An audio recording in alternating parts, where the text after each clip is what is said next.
Hi అండి. నేనైతే ఈరోజు నైట్ డిన్నర్కి రాగి ముద్ద అదేవిధంగా పప్పుచారు అయితే చేసుకుంటున్నానండి. పప్పుచారుకైతే ఒక చిన్న గ్లాస్ కందిబ్యాళ్ళు అయితే తీసుకున్నాను. అదేవిధంగా ఒక 6-7 పచ్చిమిరపకాయలు, ఒక టమాటా, ఒక ఉల్లిగడ్డ తీసుకున్నానండి. ముందుకైతే కందిబ్యాళ్ళు నీట్గా కడుక్కున్నాను. తర్వాత అయితే టమాటాలు, ఉల్లిగడ్డ అదేవిధంగా పచ్చిమిరపకాయలు కూడా కడిగి బ్యాళ్ళలోకి అయితే వేసుకున్నానండి. తర్వాత పప్పు కావాల్సినంత వాటర్ అయితే వేసుకున్నాను. అదేవిధంగా పసుపు వేసుకొని కుక్కర్ మూత అయితే పెట్టుకొని 3 విజిల్లు అయితే రానిచ్చుకున్నానండి. పప్పు ఈ విధంగా అయితే మెదిగిపోయింది. ఇప్పుడైతే తగినంత ఉప్పు అయితే వేసుకున్నాను. ఉప్పు వేసుకొని పప్పు అయితే మెదుపుకున్నానండి. పప్పుచారు కాబట్టి పప్పుచారుకు తగినంత వాటర్ అయితే వేసుకున్నాను. ఈ విధంగా వేసుకున్నాను, కలిపి పెట్టుకున్నానండి నీళ్ళు.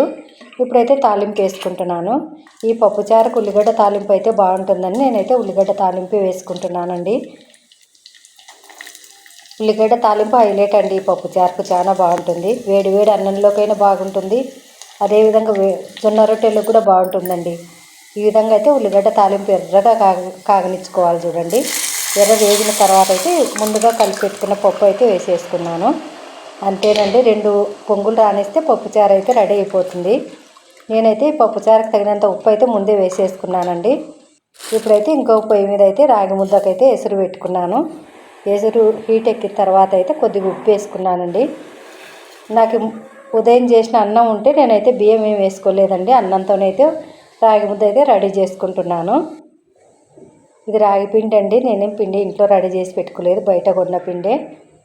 ఇప్పుడైతే అన్నం బాగా ఉడికిపోయిందండి. అన్నం ఉడికిపోయిన తర్వాత రాగి పిండి అయితే వేసుకున్నాను. ఒక కప్పు రాగి పిండి వేసుకున్న తర్వాత కలుపుకోలేదండి.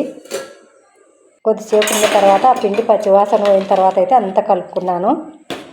కానీ రాగి ముద్ద నేను ఫస్ట్ సారి చేసిన చాలా బాగా వచ్చిందండి. ముద్దలు అయితే సూపర్గా వచ్చినాయి. కొద్దిగా గిన్నెకైతే నెయ్యి అనుకుని చుట్టూ ముద్ద అయితే రెడీ చేసుకుంటున్నానండి. ముద్దలు బాగా రౌండ్గా అయితే వచ్చినాయి. ఈ పప్పుచారు కాంబినేషన్గా కొద్దిగా పచ్చిమిరపకాయలు పచ్చడి తింటే ఇంకా బాగుండేదండి. కొద్దిగా చప్పగా ఉంది నా పప్పుచారు. అదేవిధంగా బుడ్డల పొడి అయితే వేసుకొని తినేసినారండి.